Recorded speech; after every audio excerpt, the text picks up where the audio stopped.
In the days preceding Victory in Europe Day on May 8, a stark contrast emerged between two high-profile accounts within the British royal family.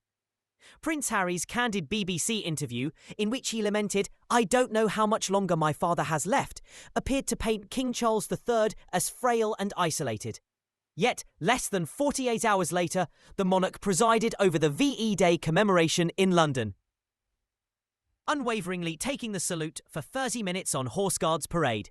This report examines whether the Duke of Sussex's assertions accurately reflected the sovereign's condition, evaluates expert commentary, and explores the broader implications for the monarchy's public image. On Friday evening, Prince Harry appeared on BBC television to discuss his relationship with his father, stating that King Charles won't speak to me, and revealing concerns about his health amid ongoing cancer treatment. The Duke's remarks swiftly attracted both sympathy and criticism, with many observers questioning the appropriateness of discussing such personal details on national television. Meanwhile, Buckingham Palace has publicly maintained a positive outlook, confirming that the King is responding well to his prescribed regimen of weekly treatments, and emphasising his continued dedication to official duties. Victory in Europe Day holds immense historical significance in the United Kingdom, commemorating the end of hostilities in Europe in 1945 and honouring the surviving veterans. On the morning of May 8th, King Charles departed Buckingham Palace and took position before the veterans assembled on Whitehall. Over the course of 30 consecutive minutes, His Majesty stood erect, head held high, as countless veterans, cadets, and military detachments passed before him. Royal correspondent Rebecca English noted that, despite the rigours of weekly oncology sessions, the King exhibited animated conversation and a steady salute, a clear demonstration of respect he deemed essential for those who served.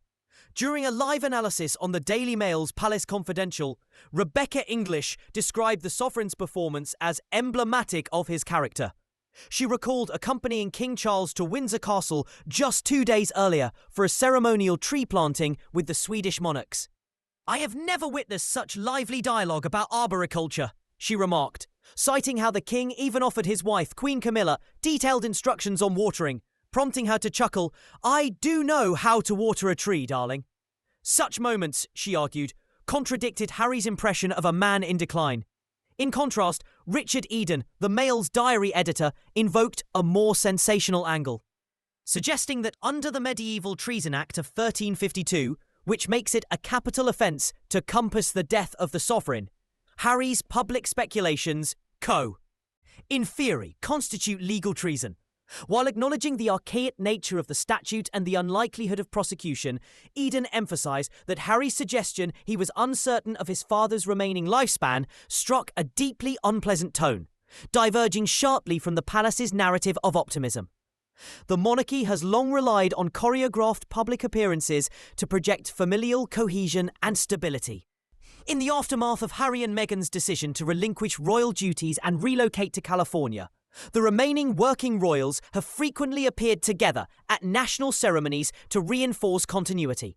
On May 8th, the King shared the Buckingham Palace balcony with the Princess Royal, the Prince and Princess of Wales, and 3 young grandchildren, Prince George, Princess Charlotte, and Prince Louis, as the red arrow streaked overhead. According to Eden, the tableau conveyed defiance and togetherness, a deliberate counterpoint to the discord emanating from Montecito. Observers note that Harry's absence from the parade, particularly given his distinguished military service, undoubtedly weighed on his exclusion from the family photograph. "He will be disappointed not to be here," Eden observed, drawing a parallel to Prince Andrew, who has similarly remained distant from public duties. This dynamic underscores the tension between personal alliances and institutional expectation at the heart of the modern monarchy. Though the Treason Act of 1352 remains on the statute book, its penal provisions have largely fallen into disuse. No British subject has faced execution under its terms for centuries, and successive legal reforms have superseded its severity. Nevertheless, Eden's invocation of the law illustrates the persistence of medieval relics within the United Kingdom's constitutional framework. Past episodes, such as the abdication crisis of 1936, demonstrate the monarchy's vulnerability to personal controversy, yet also its capacity for reinvention through judicious public relations.